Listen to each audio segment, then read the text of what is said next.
කවුරුත් නැහැ. මේ ට්‍රිප් එකක් නම් නෙවෙයි.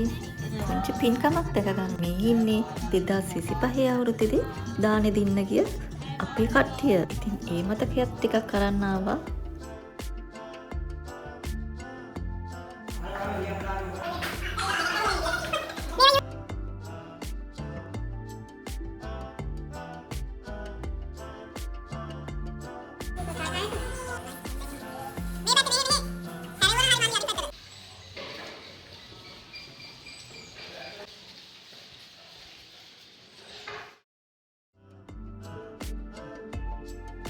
උදේට යන ගමන් අතරමඟදී කෑම කාලා එහෙම ගාල්ලි බීච් එකෙන් නාලා තමයි දානෙට යන්න ලෑස්ති වෙන්න. දානෙකට ගියාට පොඩි ෆන් එකකුත් තියෙන්න ඕනේ නේ ඉතින්.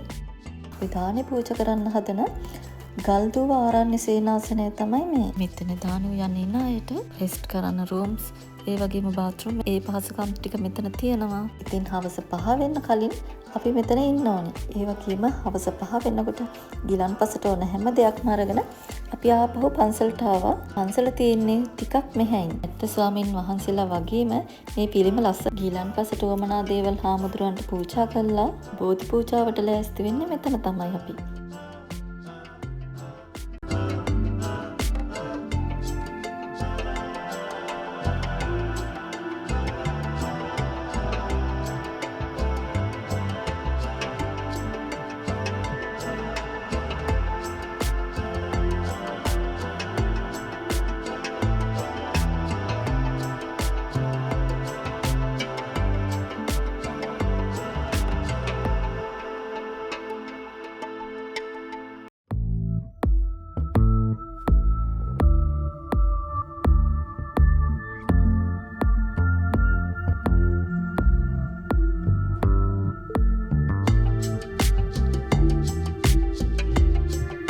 මේ ඈතින් පේන්නේ ස්වාමින් වහන්සේලාගේ කුටි.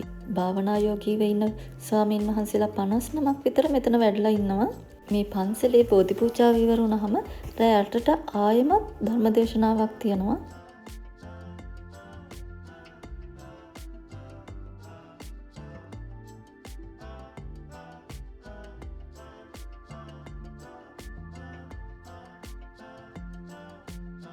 අපි බණ අහලා එනකොටත් මේ කට්ටිය නම් හොඳටම වැඩ. දැන් ඉතින් රෑ එළි වෙනකල්ම උයන වැඩේ තමයි. අපි උදේ 4 වෙනකොට උදේ දානේ ලෑස්ති කරලා පන්සලට යවන්න ඕනේ. ආයෙමත් දවල් දානේ උදේ 8 වෙනකොට උයලා ඉවර කරන්න ඕනේ. ඉතින් මේ ආව හැමෝගෙම උදව් නිසා තමයි මේ දානෙට මේ තරම් කෑම ගොඩක් හදන්න පුළුවන් වෙන්නේ.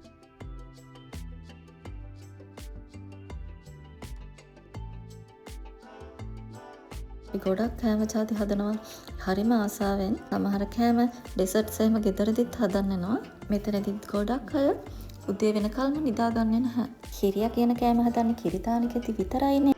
ඒ වුණාට මේ පාරේ කිරිය හදලා පූජා කරන්න ඕනේ කියලා හිතන මගේ අදහසක්. උදේ දානේදී අපි බුද්ධ පූජාව පූජා කළා. ඊට පස්සේ දානි පන්සලට යවන්න ඕනේ. මේ ආරණ්‍ය ස්වාමින් වහන්සේලා 59ක් වගේම වැඩ කරන අය 10 දෙනෙක් විතර ඉන්නවා. එතකොට එන අපිත් එක්ක 80කට 85කට විතර කෑම හදන්න ඕනේ. දැන් මේ තියෙන්නේ අපි දවල් දාන්නට ලෑස්ති කරපු ඒවා.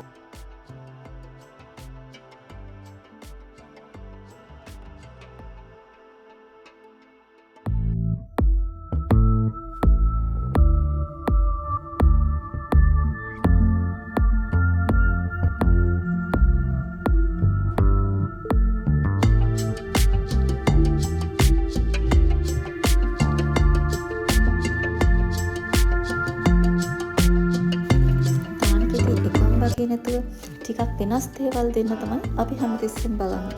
මේ තියෙන්නේ අපි දවල් දාන්නට පූජා කරන්න හදුව දේවල්.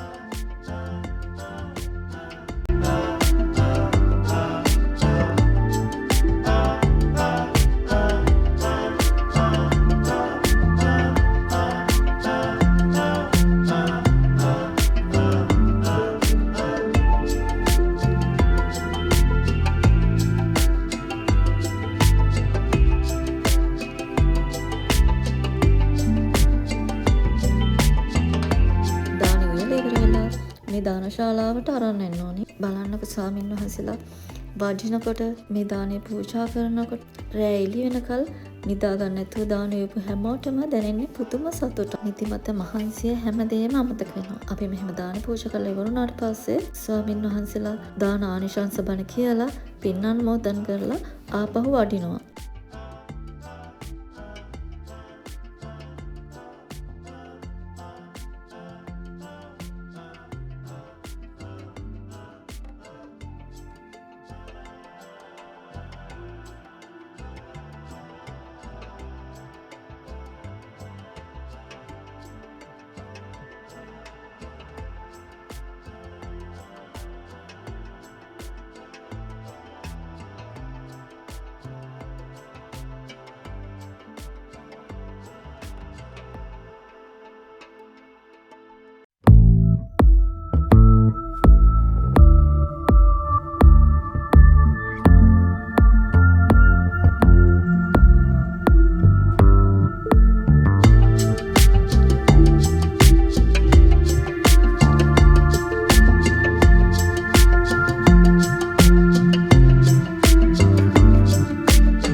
පුළුවන් විදිහට වීඩියෝ කරලා ඔයාලටත් අරන් ආවා.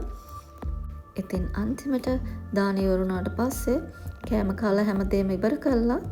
අන්තිමට මේ විදිහට සුද්ධ පවිත්‍ර කළා තමයි අපි ආයෙත් එනකොට ඉතින් බස් එකේ ඩ්‍රයිවර් එන්න අනිත් ඉන්න හැමෝම කටවල් අරගෙන ආයෙත් වීඩියෝ එකකින් හම්බෙමු. එහෙනම් බුදු සරණයි හැමෝටම.